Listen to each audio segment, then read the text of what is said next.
The Miami Heat's defense was stifling against the Boston Celtics in Game 3 of the Eastern Conference Finals, and this defense helped the Heat build a lead in the first half that weathered a good comeback by the Celtics in the second half. There were three key defensive concepts I noticed in the first half that contributed to the Heat being able to force turnover after turnover against the Celtics offense. The first key is the concept of shrinking the floor. We all know that the Boston Celtics are able to spread the floor nicely by having a shooting center in Al Horford, but the Heat were still able to gamble off of shooters in certain situations in order to really clog the lane against the Celtics playmakers. The Heat were fine to get burned by a three here and there, as long as they weren't allowing productive dribble penetration from Jaylen Brown and Jayson Tatum. A big aspect of the Heat shrinking the floor was their willingness to leave Marcus Smart open. If Smart got the ball on the perimeter, they would still close out on him as Marcus Smart can still shoot, but they were willing to prioritize other areas of the floor when he didn't have the ball, since he isn't the biggest threat.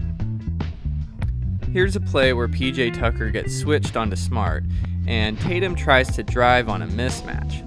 But Tucker doesn't care as much about Smart on the perimeter as Tatum's drive, and he bothers Tatum enough to force a miss. Here we see Bam get switched onto Smart, and once again as Tatum drives to his right, Bam is there clogging the lane, and Tatum is forced to spin away and drive left, and once again he takes a tough running floater. On this play, Jimmy Butler gets switched onto Smart, and you can see that Jaylen Brown wants to drive. But once again, there's a player clogging the lane because they feel free to when guarding Marcus Smart. I think the Celtics make the right play here by passing to Smart and him shooting, but you can see the effect of them not allowing straight line drives to the hoop. And I don't want to pick on Marcus Smart too much, as I'm actually a big fan of his. So here's a play in transition where Jimmy Butler shrinks the floor off of Peyton Pritchard, who is a good shooter, but it's a good gamble as Tatum ends up committing a charge. The second key concept of the Heat's defense in this half is helping the helper. We talk about the importance of help defense, but helping the helper is a much more difficult level of awareness, and the Heat's mastery of this allows them to get so many of the steals they've been getting in this series. Here we have a play where Tatum is able to drive left, and you see Tucker is trying to help, but he's getting sealed by Tice, so Lowry is the help man from the weak side corner on the drive. Now, a lot of players in Jimmy Butler's shoes here would simply stay on their own man and not recognize the rotation quickly enough. But Jimmy sees that Lowry has left his man, and his awareness allows him to rotate quickly enough to pick off the pass. Since the Heat love to switch so much, there's going to be size mismatches, as in this case with Al Horford and Max Strus.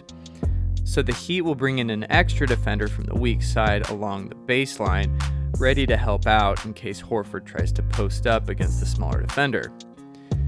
Now, since Gabe Vincent has left his man Grant Williams, Williams will flash to the middle of the paint, and typically what happens here is that will force Butler to rotate to him, and then Butler's man Jaylen Brown will be able to get a layup from a dump-off pass. However, Butler is so aware of what's going on that he's able to recognize this a split second before most NBA players, and once again is able to get the steal by helping the helper. The last key concept of this Heat defense is the way they switch.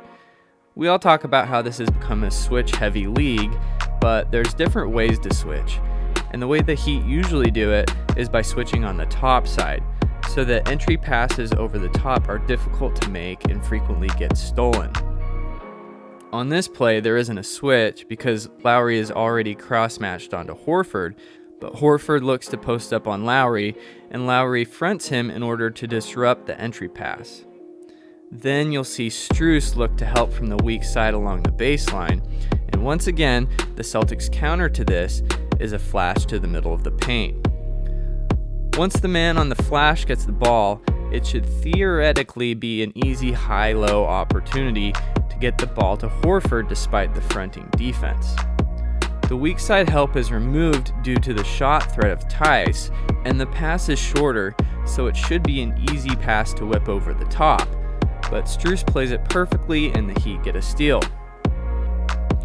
Here we actually do have a switch on a Jaylen Brown-Grant Williams pick and roll, and look how Tucker switches on the top side. So it looks like this should be an easy pass to Williams rolling to the basket, but Tucker's energy and positioning allow him to get yet another steal. Look for the Celtics to counter this moving forward by having the roll man seal Tucker up top rather than rolling immediately so the passer can have a bigger target. This should be the easiest pass in the world, but that's just how tough this Heat defense is. Thanks for watching this one, and remember to subscribe for more videos.